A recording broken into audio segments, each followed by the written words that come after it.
So I want to, here's another question from Jamie. How different or similar are the Voice of America and the other FRA and other tax-funded media now from their counterparts in the past? Is it fair to say they engage in propaganda, or they've been professionally legit? And well, so one of the things that the CPI did, some things that were very, very good. We all know the Federal Register today. They invented something called the Official Bulletin, which was effectively the precursor to the Federal Register. That was a very useful thing for the CPI to do because it enhanced government transparency.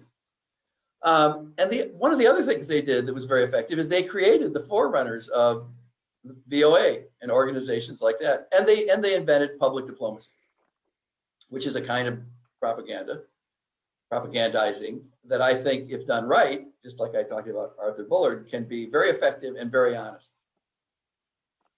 But all the problems that plagued the public diplomacy effort and the precursor to VOA, the news service they had, for example, the CPI news service, exist today. Should it be a tool of policy, or should it exemplify American values by good, honest reporting? And where should it belong in the bureaucracy? There was a huge debate about, where it should be. The Committee on Public Information had these commissioners who went abroad, and the embassies didn't even want them. The embassies wanted nothing to do with this in most cases. And so they struggled to do their job. There were a few heroes there too, I might add. Some of what they did wasn't good. It was dishonest and manipulative, and some of it was very good. But there was never clear where it should be, who it should report to. There was a lot of chaos in places like St. Petersburg and in Bern, Switzerland, and Paris about people at cross purposes. They were inventing a way to do it, admittedly. But this was an accomplishment in the sense conceptually it was an idea. Well, those problems still exist today. Being, maybe because I'm a creature of my experience, I think that our news agencies ought to exemplify American values of honesty. I think the best way to be a good propagandist is to be honest and open. And I think it says a lot about our country to do that. So that's the side I'm on. But there are a lot of people on Capitol Hill who take a completely different approach and think all of those agencies should be propagandized. So it's funny. Or weaponized. I'm sorry, the word's weaponized is what I should say. It's funny that you ended that way, because I was about to ask you to take us back to the original concept of truth and transparency as the basis for what the Committee on Public Information was doing.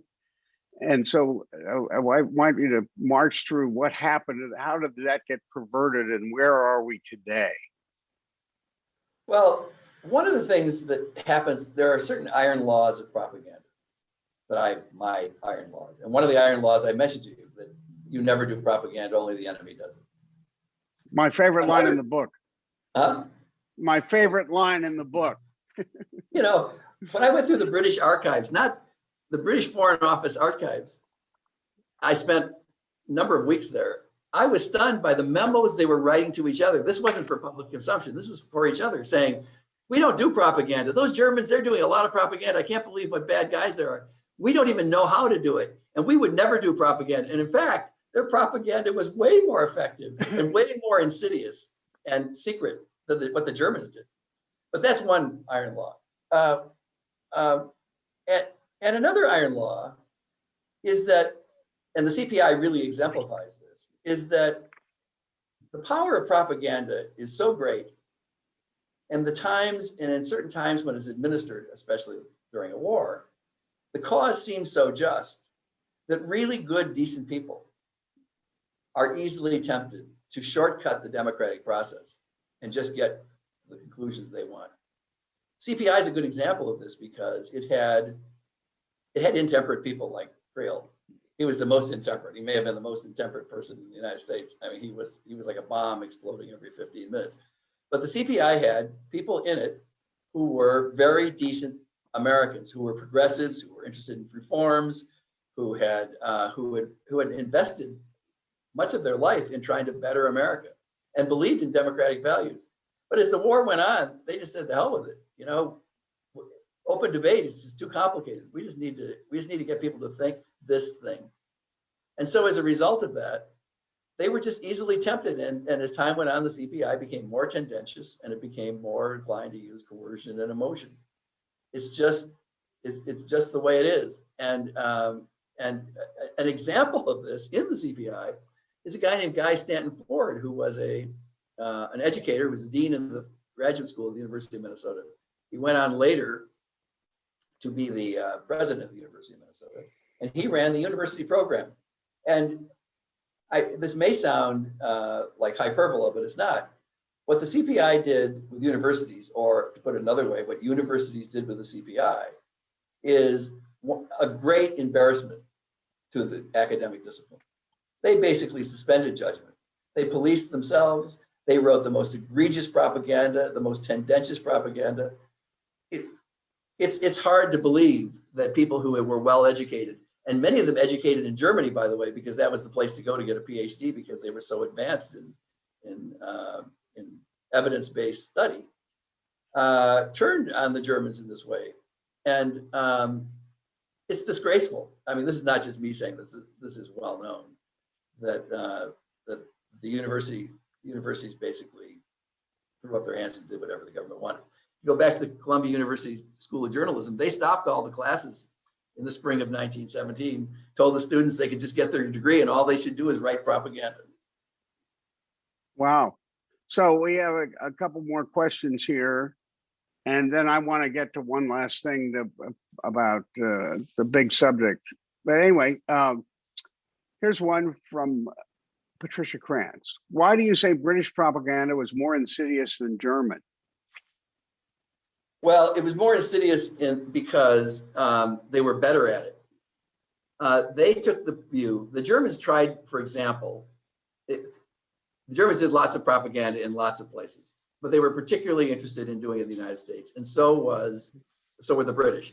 Because before we got into the war, they wanted, if you were Germans, they wanted us to remain neutral. And if we were British, they wanted us to join the war effort. And so the British had already put together plans before the war began in 1914 of how they would go about their work. The night they went to war, they sent a ship out into the ocean and took an axe and severed all the transatlantic cables for the Germans, all the oceanic cables for the Germans, which happened to run through the North Sea. That basically cut off their ability to use cable to get their information out to the rest of the world.